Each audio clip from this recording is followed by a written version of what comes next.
ഒക്കെ. അതുപോലെ ഈ ഒരു ഇത്രയും നാൾ കഴിഞ്ഞിട്ടും അത് കീപ്പപ്പ് ചെയ്യുന്ന ഒരു സംഭവം വളരെ അത്ഭുതാവകമാണ്. അതുപോലെ ഇപ്പൊ മലയാള സിനിമ നടക്കുന്ന ഒരു ആക്ഷൻ പാറ്റേൺസ് ഉണ്ടല്ലോ, ശരിക്കും അത്രയും വയലൻസ് വേണം, അല്ലെ ആ ആക്ഷൻ അത്രയും ഇത് ഇന്റൻസിറ്റി വേണം എന്ന് കരുതുന്നു? ചേട്ടന് ഒരു ആക്ഷൻ ഹീറോ എന്ന ലെവലിൽ ചോദിക്കുക, അത്ര ഇന്റൻസിറ്റി അല്ലെ അത്ര ഒരു പാറ്റേൺ വേണമെന്ന് കരുതുന്നുണ്ടോ? അതിപ്പം ഓരോ ഫിൽം മേക്കേഴ്സിന് അവരുടേതായ ആവിഷ്കാര സ്വാതന്ത്ര്യമുണ്ട്. അപ്പോൾ അവർക്ക് താല്പര്യമുള്ള അല്ലെങ്കിൽ അവർ കൺസീവ് ചെയ്ത രീതിയിലായിരിക്കും അവർ ആ സിനിമ എടുക്കുന്നത്. ചില രണ്ട് ടൈപ്പ് സിനിമകളുണ്ട്. ഒന്ന് പേഴ്സണൽ സിനിമ എന്ന് പറയും. അപ്പോൾ എൻ്റെ ഐഡിയാസ് എൻ്റെ രീതിയിൽ ഞാൻ സിനിമ എടുത്ത് ജനങ്ങൾക്ക് കൊടുക്കുന്നു. ജനങ്ങൾ സ്വീകരിച്ചാൽ ഭാഗ്യം, സ്വീകരിച്ചില്ലെങ്കിൽ പോയി. അല്ലെങ്കിൽ ഞാൻ എൻ്റെ ഐഡിയാസ് എല്ലാം മാറ്റി വെച്ചിട്ട്, എൻ്റെ കോൺസെപ്റ്റ് എല്ലാം മാറ്റി വെച്ചിട്ട് ജനങ്ങൾക്ക് വേണ്ടി ഒരു സിനിമ എടുത്ത് പ്രസൻറ്റ് ചെയ്യുന്നു. ഏറ്റവും സേഫ് അതാണ്, ജനങ്ങൾക്ക് വേണ്ടി ഒരു സിനിമ എടുക്കുന്നതാണ്.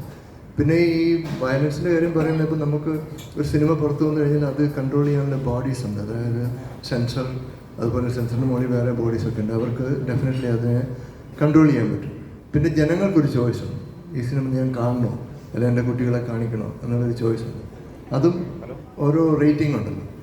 പിന്നെ ഇപ്പോഴത്തെ ആക്ഷൻ എന്ന് പറഞ്ഞാൽ ഞാൻ പലതും കണ്ടിരിക്കുന്ന ഞാൻ വളരെ റഫായിട്ടുള്ള ആക്ഷൻ ആണ് എനിക്ക് ഏറ്റവും ഇഷ്ടം. അതായത് ഒരിടി കൊണ്ടിട്ട് ആൾക്കാർ പറന്നു പോയി, വേറൊരു ജീപ്പേ വീണ്, ജീപ്പ് മറിഞ്ഞ്, അങ്ങനെയൊക്കെയുള്ള കുറേ ഗിമിക്സുകൾ ഇപ്പോൾ വരുന്നുണ്ട്. അതുപോലെ ഒത്തിരി വയർ ടെക്നിക്സ്, വയർ ചാടി പൊങ്ങി, അതായത് നമ്മുടെ എന്താ പറയുന്നത്, ഗ്രാവിറ്റേഷൻ പുള്ളിനൊന്നും യാതൊരു വിലയും കൽപ്പിക്കാത്തൊരു എൻ്റെ സിനിമകൾ കണ്ടാൽ അറിയാം.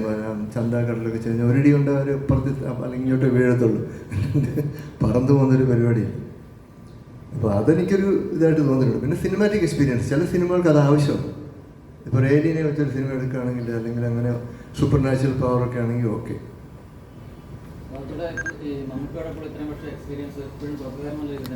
എങ്ങനെ?